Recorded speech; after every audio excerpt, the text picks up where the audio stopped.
Shalom, shalom, shalom to the 12 tribe that scattered abroad. Shalom, shalom, shalom to the 12 tribe that scattered abroad.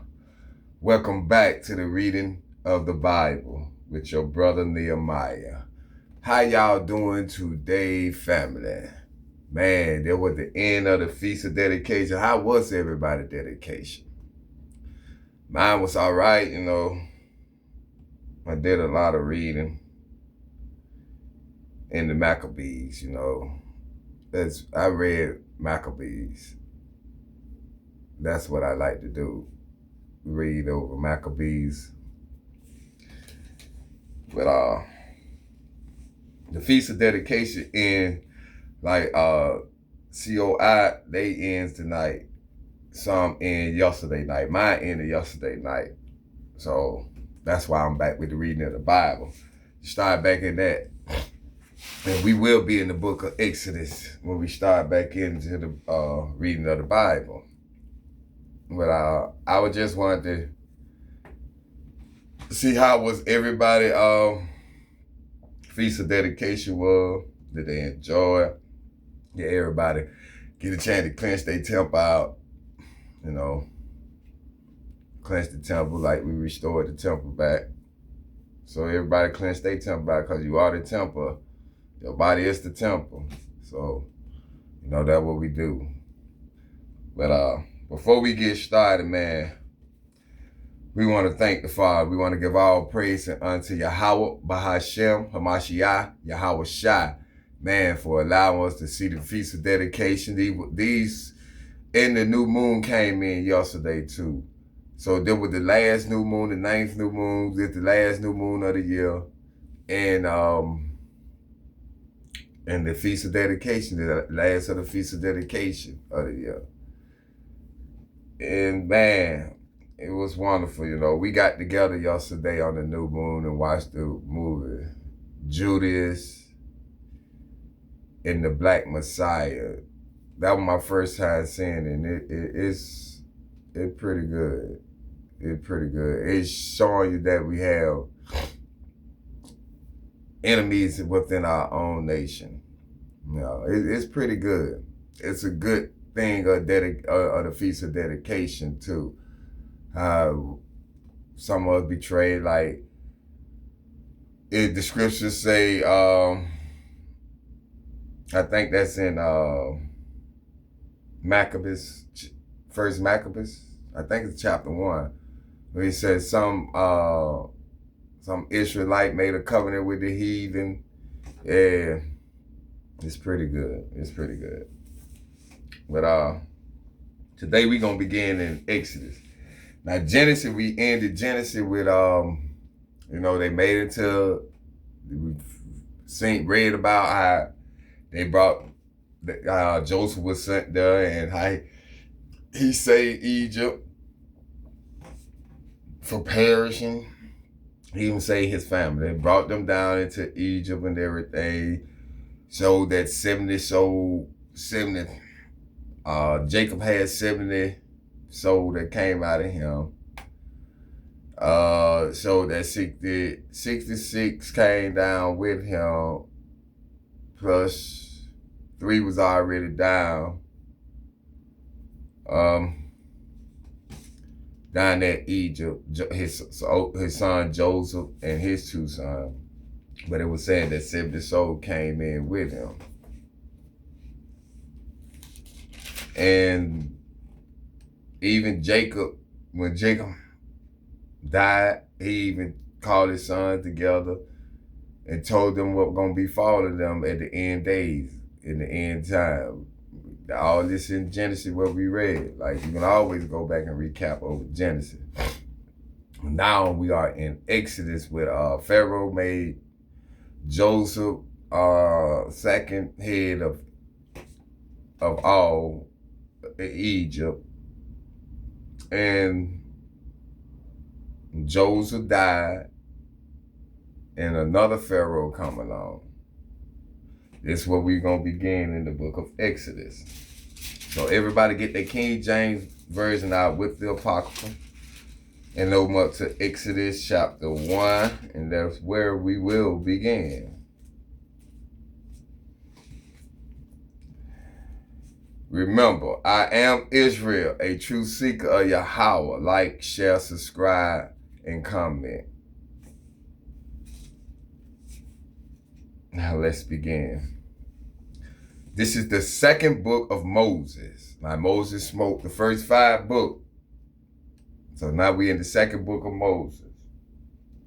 And this is when Moses begins his journey. This is the book of Exodus, chapter 1, verse 1.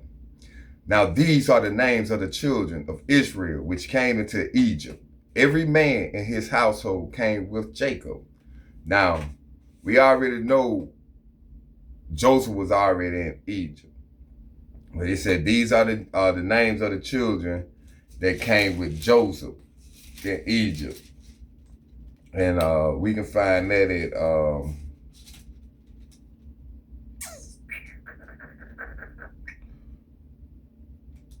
Genesis chapter 48, verse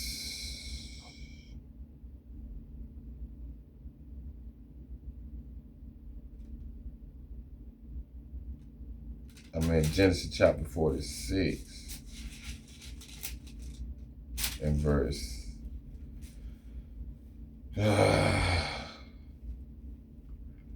this is the book of Genesis chapter 46, verse 8. And these are the names of the children of Israel which came into Egypt, Jacob and his son Reuben, Jacob firstborn.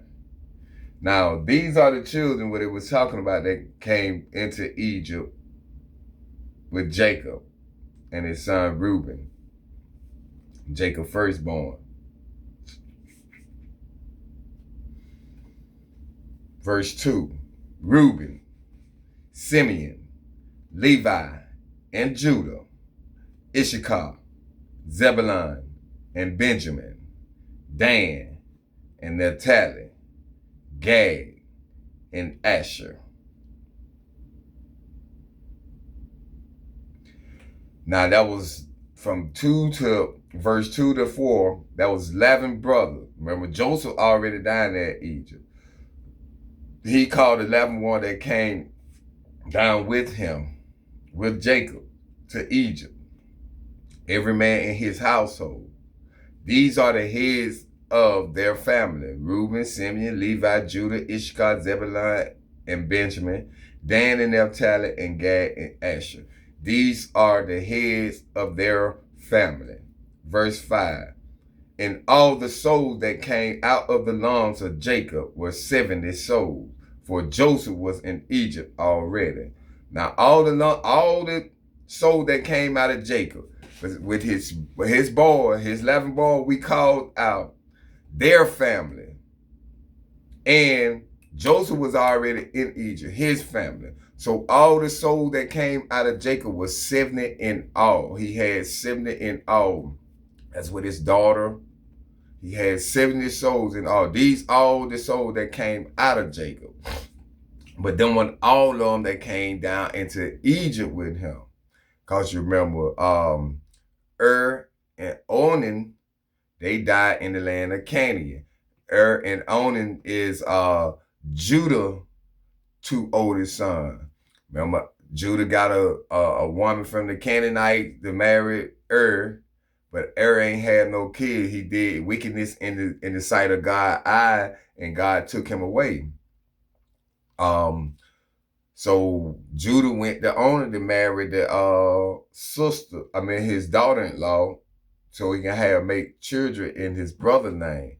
But Onan know that wasn't gonna be his child, so he pulled out and spilled his sperm on the floor, on the ground. And the Most High didn't like that. And he took him. But them two ain't come down in Egypt. They were replaced by Pharez's 2 sons that he had. That's Pharez is Judah's son, It's wait. Perez is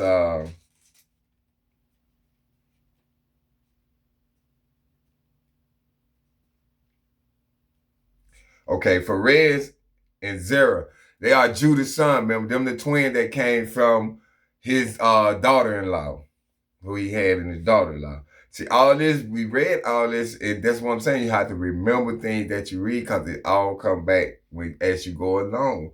It all calculate with each other. That's what he be saying, precept upon precept, line upon line, here a little and there a little. You're going to get a little there, you're going to get a little here, but you're going to get it.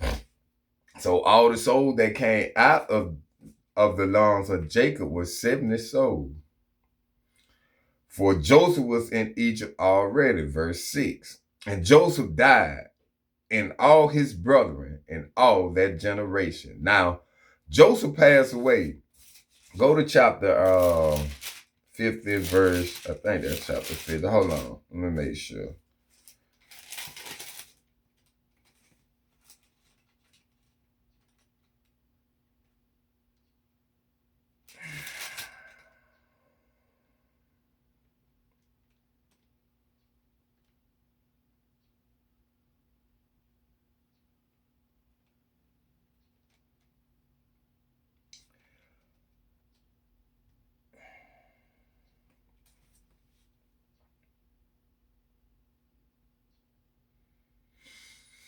Okay, it is Genesis chapter 50, but it ain't what I'm thinking it was.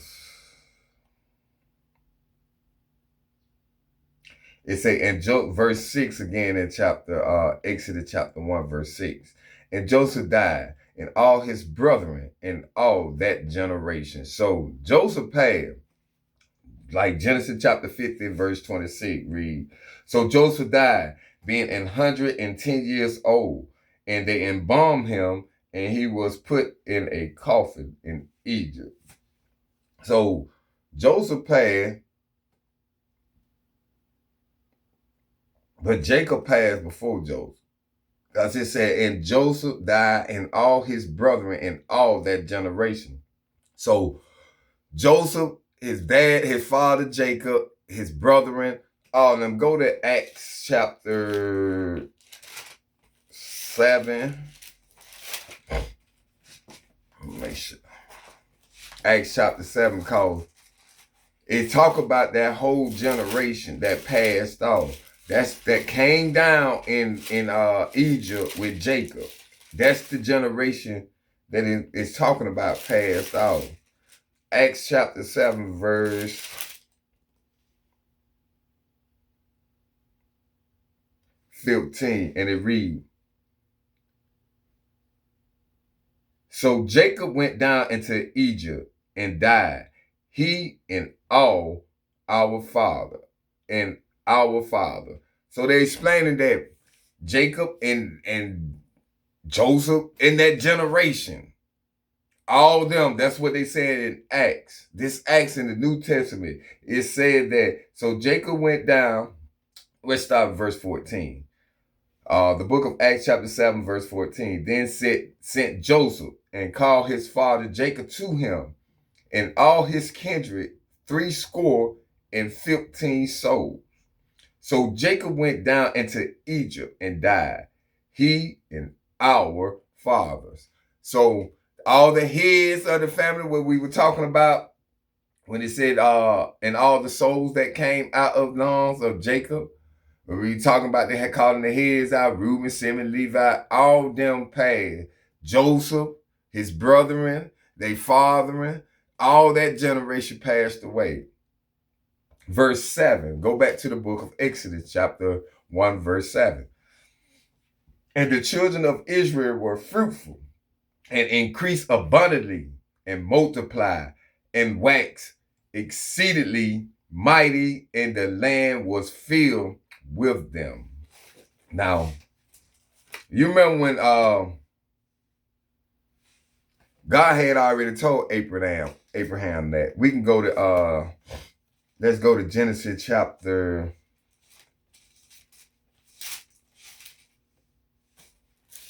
12. I'm gonna give you a couple of precepts. Genesis chapter 12, verse 2. and I will make of thee a great nation. I will bless thee and make thy name great, and thou shalt be a blessing. Remember, he told Abraham that he'll make of thee a great nation. And what it said that the Israelite them had multiplied exceedingly, abundantly. Let me give you another precept. Go to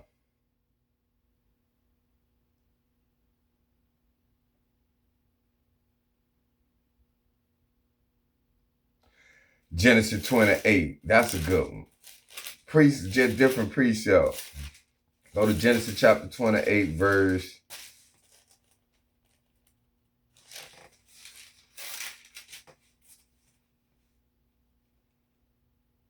3. This is the book of Genesis, chapter 28, verse 3. And God Almighty bless thee, and make thee fruitful, and multiply thee, that thou mayest be a multitude of people. This is what God did when he told him that he gonna multiply. And the good one that hit him. Go to Genesis 46. I just wanted to throw out a couple of precepts before we move along. The book of Genesis, chapter 46, verse 3.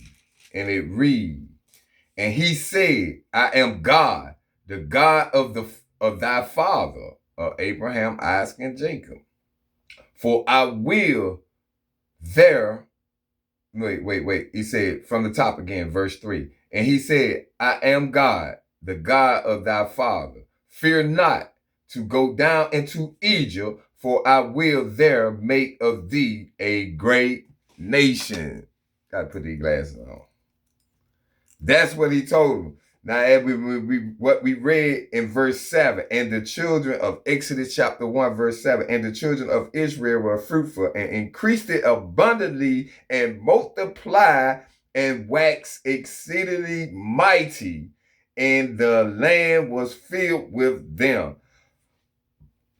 So they became very numerous. They became abundant, just like God said in Genesis 46, verse 3.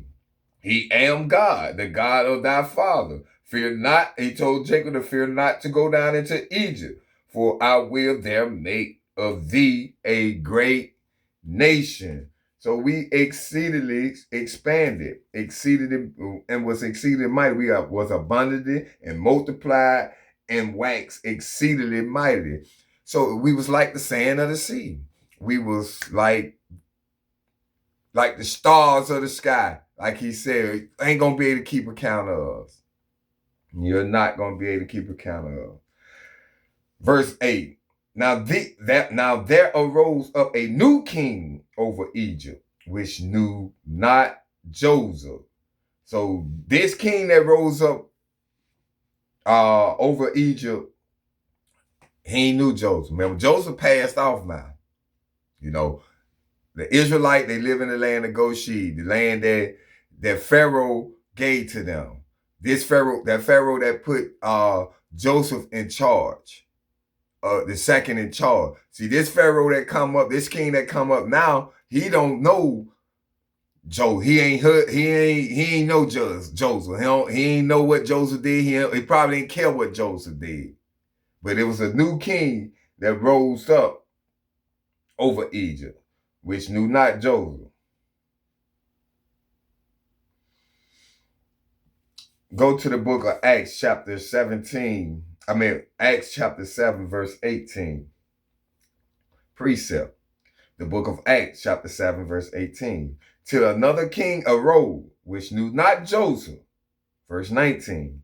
The same dealt subtilely with our kindreds and evil entreated our father, so that they cast out their young children to the end they might not live.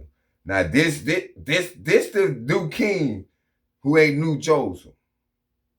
He ain't knew Joseph at all. Let's go to verse 9. Back in Exodus chapter 1, verse 9. Continue. And he said unto his people, behold, the people of the children of Israel are more and mightier than we. So he said to his people, the Egyptian, his people, not the Israelite. He said, behold, that the children of Israel, they are became more and mightier, is more than them. And they are mightier than us. Stronger. Let's get the definition of mightier.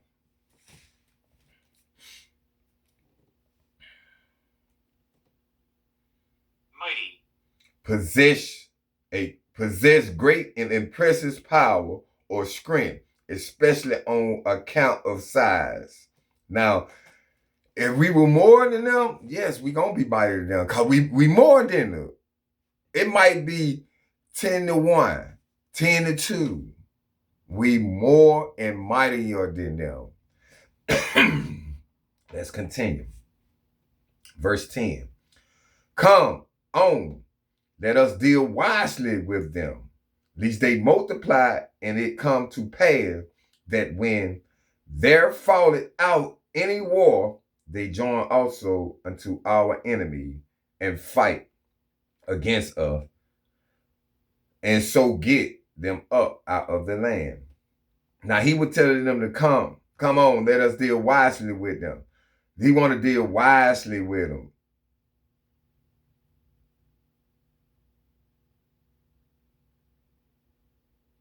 Now, this ain't the first time. This was the first time. Well, not really. It's not the first time. Because they try to deal wisely with us. He said, let us deal wisely with them, meaning shrewdly towards them. Let's get the definition of that. Wisely. In a way that shows experience, knowledge, and good judgment. So they wanted to deal with us wisely, try to deal, experience knowledge, use their knowledge towards us, and good judgment. They tried to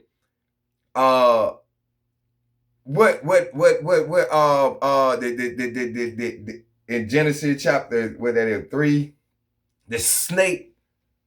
Now the serpent was more subtitled. That's the way they tried to deal with her. Crafty. Let me get a precept.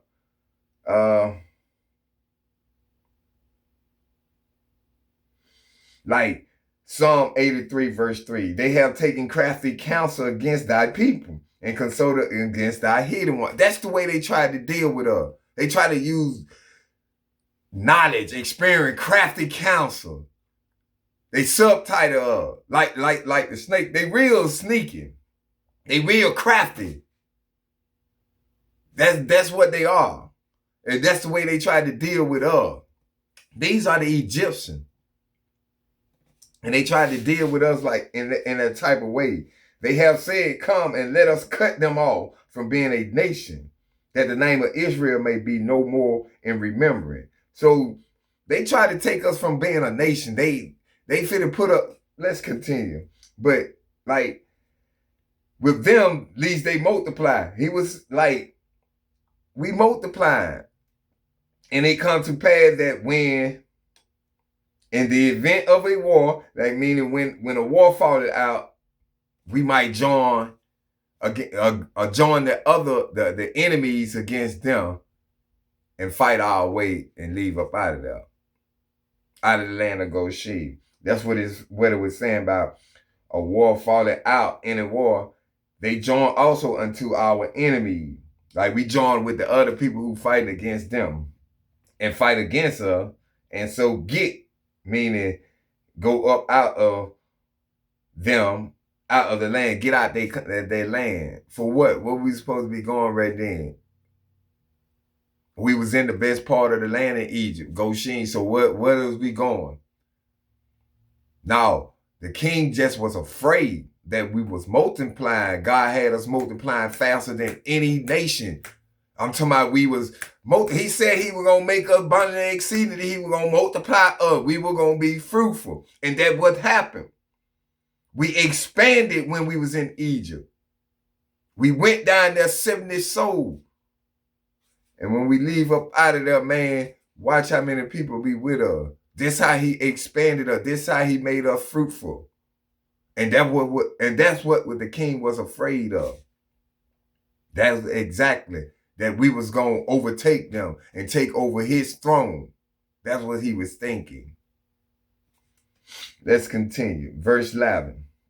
Therefore, we are back in Exodus chapter 1, verse 11. Therefore, they did set over them taskmaster to afflict them with their burdens. Now, taskmasters, let's get the definition of that. Taskmaster.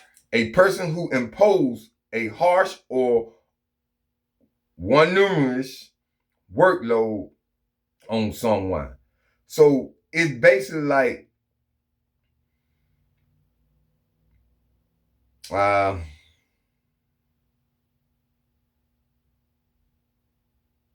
it's basically like a taskmaster is someone who makes you work very hard, maybe too hard.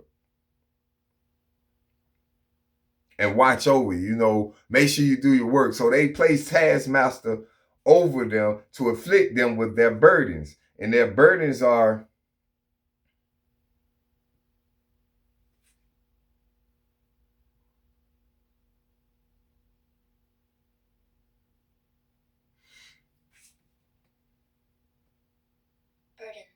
a low, typical, a heavy one. That's a burden. The main theme of gist of a speech, book, or argument. Load heavily. Low weight charge. These are burdens. Oppress, cause someone hardship or distress. This was the one we were looking for. They were not yet burdened with adult responsibility. So they put a whole lot of stress, oppression, trouble. These are some of the words: worry, beset, bother, harass, disturb, upset, depress, get someone down, grieve, torment, strain, stress, tag. These are certain things, burdens that they placed up on them that made their burdens very hard for them. They afflict them. Let's continue. And they built for Pharaoh treasure cities, Pithom and Ramson. So they built cities. He put a lot of work on our people, and they built cities. They built Pharaoh treasure city, Pithom and Ramson. Okay, Pithom, Hebrew, meaning house of a tomb or tomb, referring to the Egyptian creator, sun god. You see all these gods they have? This is what they made us build. Something created of sun god, and was one of the store city built by enslaved Israelite for Pharaoh, as described in the book of Exodus chapter 1, verse 11. And that's exactly what we're reading.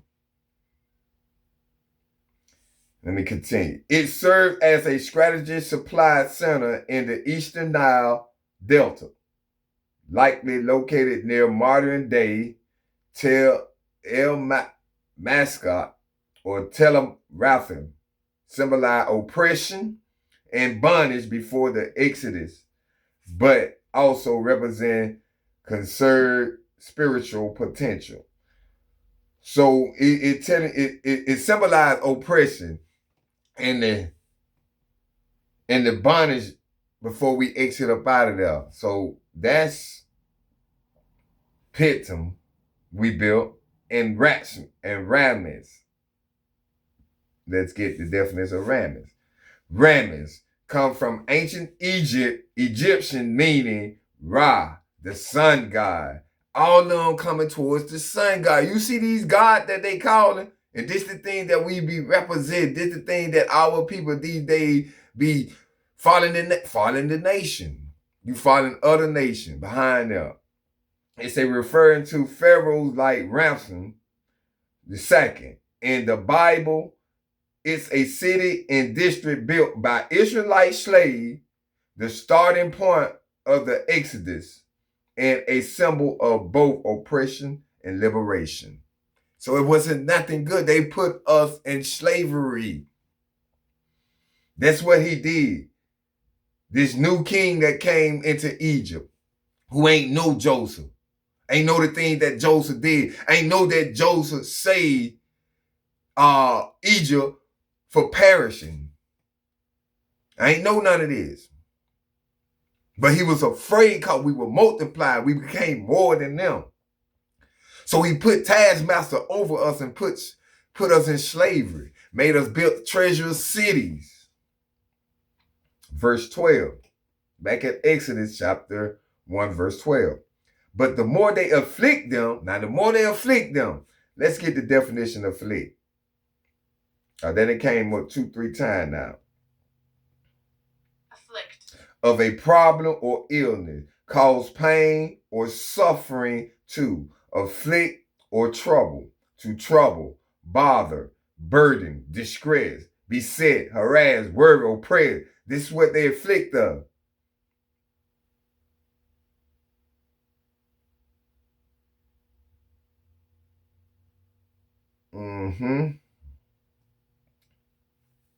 So verse 12 again from the top. But the more they afflict us, the more they brought more pain, more oppression to us, the more they multiplied and grew. The more they multiplied and grew. The more they beat us, the more they killed us, the more they enslaved us, did what they did want to do. God made us multiply.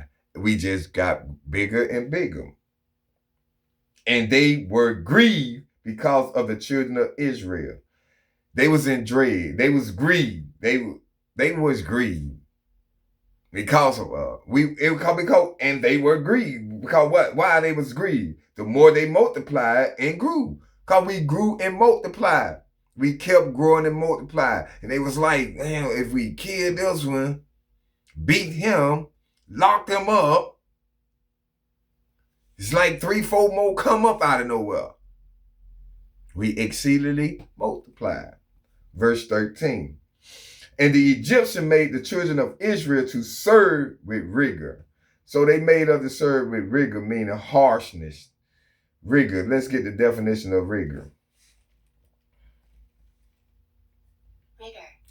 The quality of being extremely through, exhausting, or accurate. Strictness. Demanding, difficult, or extreme condition.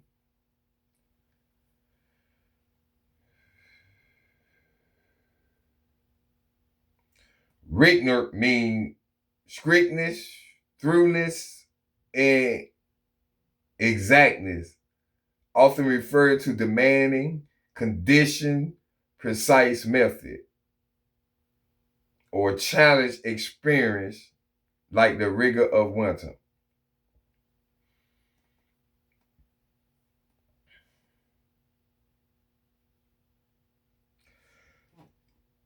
So, verse 13 again from the top. And the Egyptian made the children of Israel serve with rigor, with harsh labor.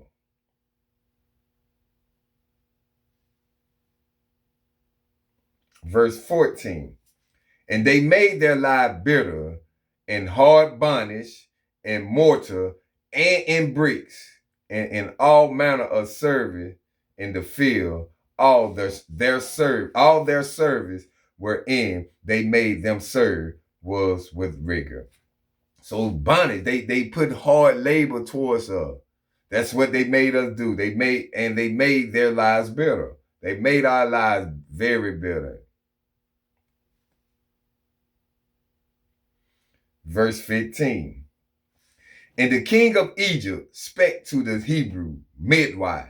Now the king of Egypt, the one who didn't know Joseph, he's speaking to the midwife, the Hebrew midwife, the Israelite Hebrew midwife. You know, they are Egyptian. So this what he said to the Hebrew.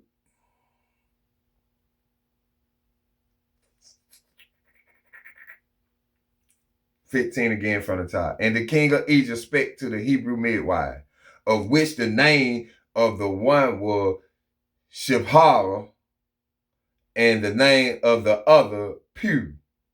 So he spoke to two, Shibra, Shibra.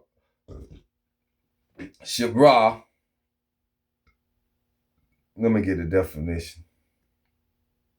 It ain't pronounced. Shibra, meaning fair or beautiful, is a significant through briefly mentioned figure in the Bible book of Exodus, one or two Hebrew midwives along with Pur, who defied Pharaoh's order to kill Israelite male newborns, saving lives and earning God's favor. Okay. Shipra, and the name of the other was Pur. Now these are Hebrew midwives. And this is what the king of Egypt spake to them and said, verse 16. And he said, when ye do the office of a midwife to Hebrew women and see them upon the stool, if it be a son, then ye shall kill him. But if it be a daughter, then she shall live. Why? Because the son is the progenitor of the nation. We the one keep our nation going. We have the seed. So that's why he want to kill them all, so they can cut us from exceeding it. So they can cut us off, so we won't multiply. We won't be fruitful. That's what he trying to do. So he telling them, if you see a son come out, if that Hebrew woman birth a son, you kill that son right then and there. If it birth a daughter, you let the daughter live, because the daughter cannot produce a seed. She only carry one. She only can carry. She have an egg. She cannot keep the lineage going. Only the male figure. See, this ain't not the first time in this Bible that they want to kill off all these male men. They're going to want to do it back in the New Testament too. See, we got to look at these things and understand these things. Why? Now you understand why that you are your father. Because only a man can produce a seed. A woman cannot. So he said, if it be a son, then ye shall kill him. Go to the book of Matthew chapter 2.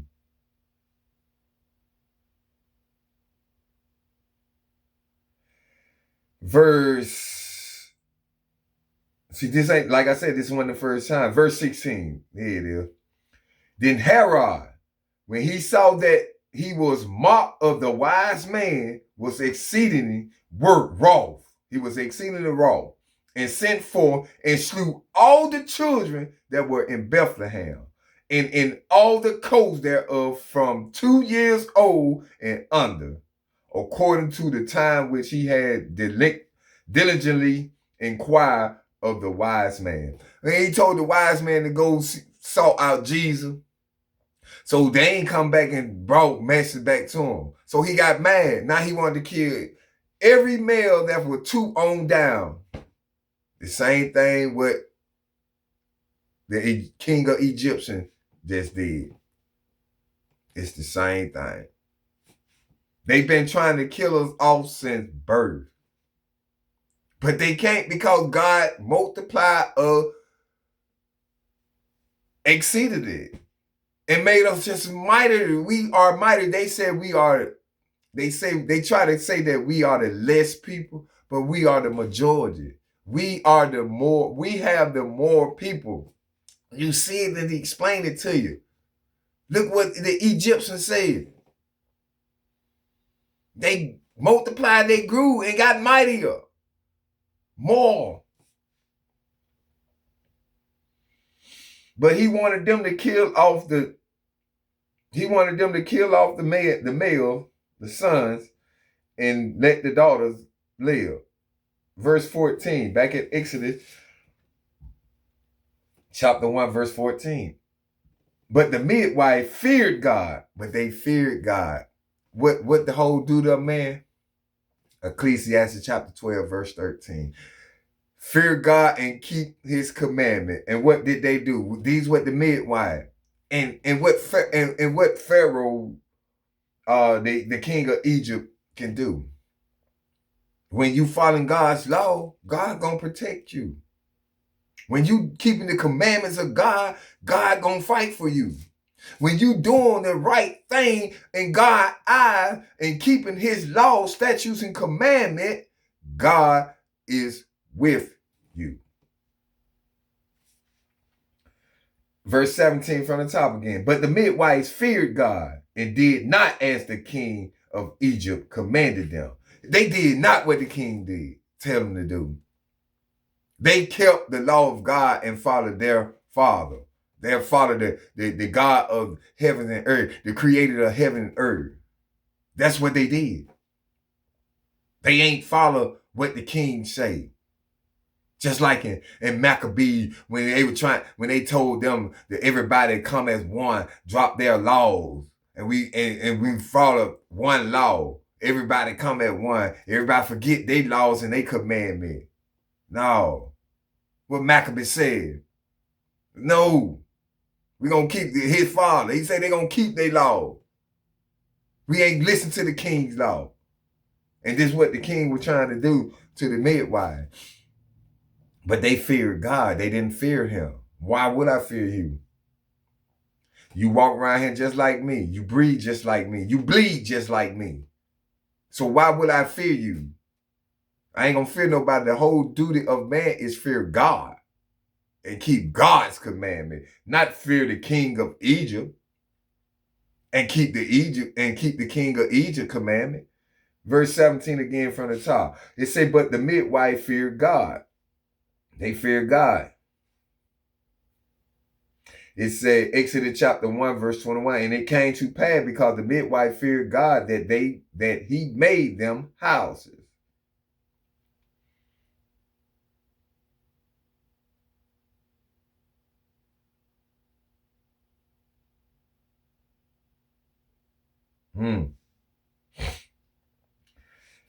It say, but the midwife feared God and did not as the king of Egypt commanded them, but saved the man children alive. And they saved the man children alive. They ain't did what the king of Egypt commanded them to do. They kept God's commandment. Something we all need to start looking at and doing. Verse 18.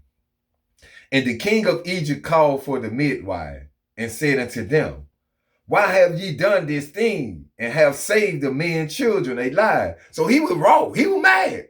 He was angry. He like, why y'all did this? Didn't I tell y'all to kill the males? If it's a male, kill it. And if it's a daughter, let it live.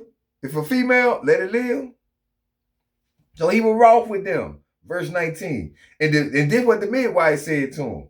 And the midwife said unto Pharaoh, see, I told you, they call him all Pharaoh. He's just a king of Egypt. Pharaoh is just a rulership name. It meaning you in charge. That's all it was. All of them were Pharaoh. See, this a hard-headed Pharaoh. This wasn't a God-fearing Pharaoh. He don't know the things that God did for Egypt. He don't know this. Verse 19. And the midwife said unto Pharaoh, because the Hebrew women are not as the Egyptian women. What did he say? See, they did not follow behind them like what we do as of today. Our women throwing blonde hair in their head, eyelashes on their eye, long finger. You following something that you don't know what you following.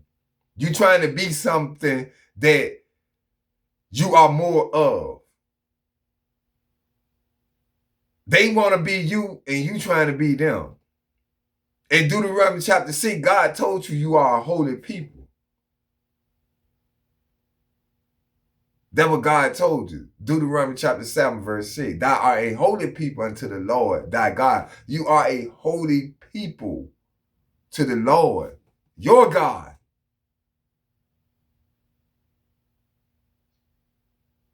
That's what you are. But you trying to be as the heathen when they want to be you. They want to be in your position. We in a bubble in America. Outside America, United States, Outside of this, and you go to any other country, these folks really do know who they are. Over here, people know who they are, but they don't express it, they don't exaggerate it, they don't talk about it. Because y'all don't even remember that Christmas was illegal over here. All this, see, when you look up these things and start finding out these things, man, y'all celebrating things that ain't over there in Neverland.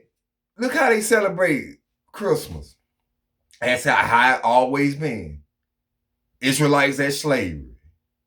They made us the ill, the work for. Y'all don't understand what y'all be celebrating, man. Y'all really don't understand. But just like the Hebrew women said, they are not like the Egyptian woman. For they are lively and are delivered the midwives come in unto them. They bear quickly, easily, have vigor of life. Verse 19 again from the top. And the midwives said unto Pharaoh, because the Hebrew women are not as the Egyptian women, for they are lively and are delivered the midwives come in unto them. Verse 20. Therefore, God dealt well with the midwife, and the people multiplied and waxed very mighty. So he dealt God dealt very well with the midwife for what they said and what they did. They did not kill off them. They told them that they are not like the Egyptian women. And God multiplied the people, and they waxed very mighty again.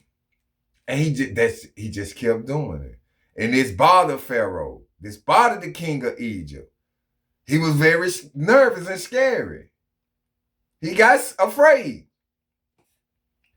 Verse 21. And it came to pass, because the midwife feared God, that he made them house. So he provided household for them, because the midwife feared God. He protect them. What I just told you, do as God tell you to do, follow God's law, keep his commandment. He will protect you because you are a child of God. Many are called, but few are chosen. Many can be called. I'm called. But do I know I'm chosen? I don't know. I just keep going and fighting for what I know my faith believe in. I believe in God. I believe that Jesus died on the cross for our sin. I believe that Jesus are the Son of God. I believe this. I have faith in it. I have faith that God gonna come save us out of this terrible thing. I don't worry about what the next man gonna do to me. I don't worry about what the nation gonna do to me. I worry about keeping God's laws and commandments and fearing God. Because it ain't nothing they can do to me more than what he can. Verse 21 again from the top. And it came to pass, because the midwife feared God, that he made them houses. So he made them houses, because they feared God. Verse 22. And Pharaoh charged all his people, saying, every son that is born ye shall cast into the river, and every daughter ye shall save alive. Now he telling his people, charged. Let's get the definition of charged. Charged. Having an electric charge filled with excellent tense, not doubt. Charge. Demand an amount as a price from someone for a service rendered or good supply. Record the cost of something as an amount payable. Verse 2. the second one.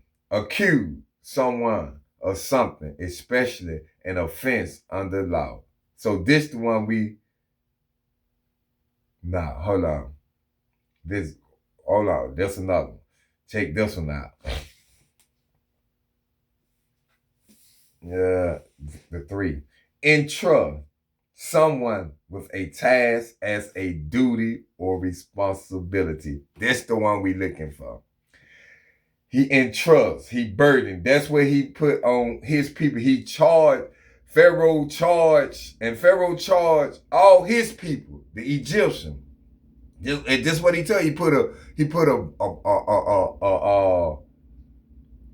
a commandment. He gave them a commandment all to his people, saying, every son that is born of the Hebrew Israelite, what he told the Hebrew midwives to do, he telling his people to do it now. This is what he doing. This how bad this man afraid of us. Every son that is born, ye shall cast into the river. Kill it. This what they care of. This how they care of. This ain't nothing new. They've been doing this for ages of us. They've been trying to kill us off for a long, long time since they were fighting, since Jacob and Esau were fighting in the womb of their mother. You remember when he said when Esau said when their father died, then he gonna get his revenge on Jacob, he was gonna kill Jacob. They've been trying to do it since then. He's trying to keep her from multiplying, which he can't. Because this is the will of God. That's why we keep multiplying and exceeding it abundantly. We keep multiplying. We keep being fruitful. You're not going to do it because this is the will of God. It don't matter what no one do in this world. They do it because of God's permission. God controls these things. So Pharaoh charged his people, saying that every son that is born, you shall cast into the river, and every daughter you shall save alive. That's what Pharaoh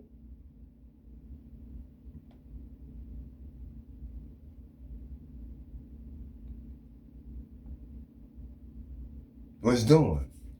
He wanted to kill us off to keep us from multiplying. Because we keep being fruitful. We keep coming up abundantly. We keep multiplying, growing, and getting mightier.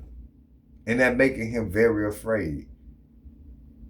He afraid that we're going to come in and take over.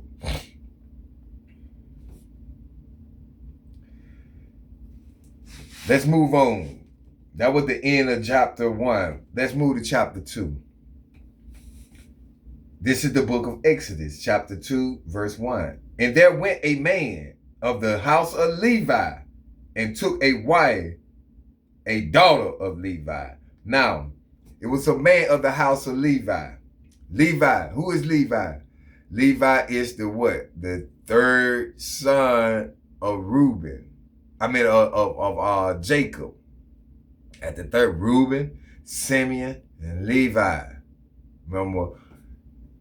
Remember, Levi and Simeon was how his dad Jacob said it. They was a cruelty.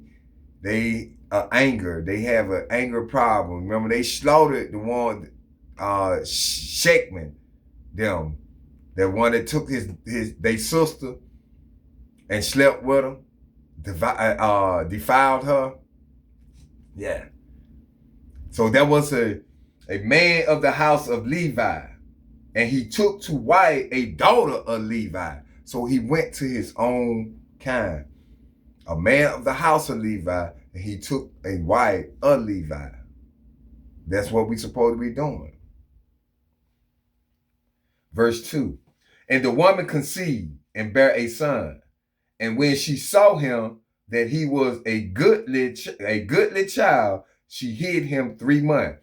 So The woman, the daughter of Levi, she conceived and she had bare a son.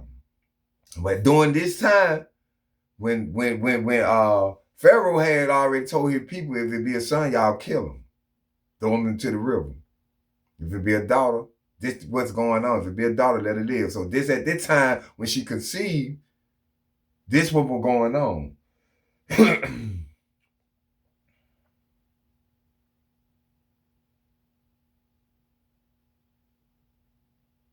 Okay.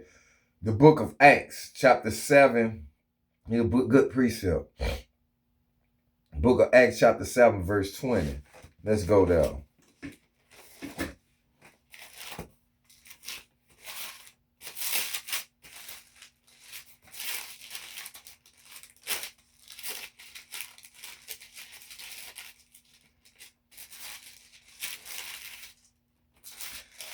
This is the book of Acts, chapter 7, verse 20. In which time Moses was born and was exceedingly fair and nourished up in his father's house 3 months. What it just said.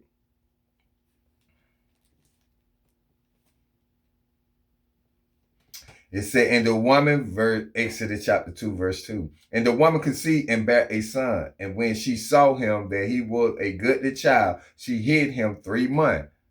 So he raised up in his mother's house, in his father's house for 3 months. That's as long as they could hear him out, because a baby gonna cry. A baby gonna make noise. And they gonna exceed where that baby come from. They gonna want to see, who is this? Is this a girl or a boy? Because this is the time when they were killing off the boy. And killing off the boy. Verse 3. And when she could not longer hide him, she took for him an ark of bulrushes and daubed it with slime and with pitch and put the child therein. And she laid it in the flags by the river's brink. Now, when she couldn't hide him no more, she took an ark of bulrush. Let's see what this is. Define bulrush. Bulrush. A tall, rush-like water plant of the seed family. So it's a plant, like a rush-like water plant. So she took that and daubed it with slime.